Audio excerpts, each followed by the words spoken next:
One of the biggest mistakes that I see brands making is going, we're awesome, we're the best, the strongest, the fastest. It kind of loses its meaning when it's repeated so often. Hey, my name is Bree. I'm the director of creative. I oversee a team of designers who work on all of our projects for our clients. And today, Bree's going to be breaking down why to use A+ content and how to get the most out of it. If you're not familiar with A+ content, it's essentially enhanced description content for your product listings that allow you to add additional images, text, and comparison tables to your page. This can lead to higher engagement and interest in your products if done well. But how do you do that?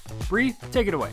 On Amazon, you're basically looking at kind of a warehouse style of shopping experience. I'm gonna be honest, that's kind of given cheap knockoffs a leg up in competing against more established brands. A way that you can combat this is by using A+ content to really merchandise your products, bring that brand back into this space, highlight your products and how they differentiate from your competitors. And so a strategy that I see that is overlooked is actually paying attention to your frequently asked questions and your reviews and using those as a tool to help understand what do people actually want to know, what are they asking, and when you can provide that valuable information, you actually have the opportunity to sort of spark a little bit of reciprocity with your users and possibly increase the potential of having a sale. So when you're trying to share a lot of information in A+ content, I like to think about 3 levels of engagement. So we've got scanning, and then we've got interest, and we've got the deep dive. So with scanning,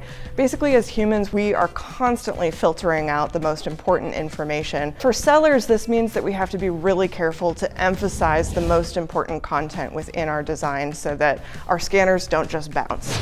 If we're able to highlight some important content at the right time that catches someone's interest, they might move into the next mode of engagement, which is interest. You're going to want to be sure to choose the most compelling information to highlight at this level, because honestly, most people don't dive deeper than this.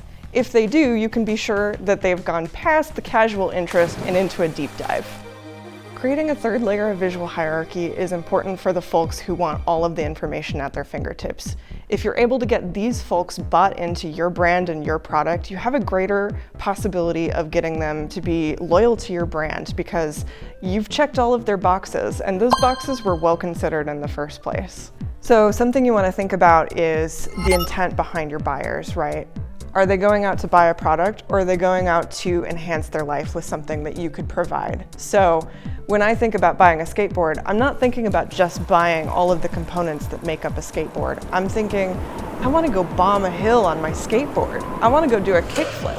And if you can get into the buyer's mind with lifestyle imagery, you're going to have a much better chance of connecting with your buyer on that innate level than just saying, we sell the best skateboards.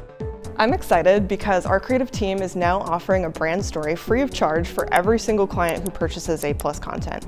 A brand story is great because it's a great way to highlight your top-selling products, it provides clickability, and you can tell your brand story. If A+ content is so great, why isn't everyone doing it? Well, the biggest answer that I hear is that people just don't have the time. And fair enough, it takes a lot of work and time and energy to run a brand. So you do what you're good at doing and let us, our creative team, take on the creative lift and get your brand into the A+ content space.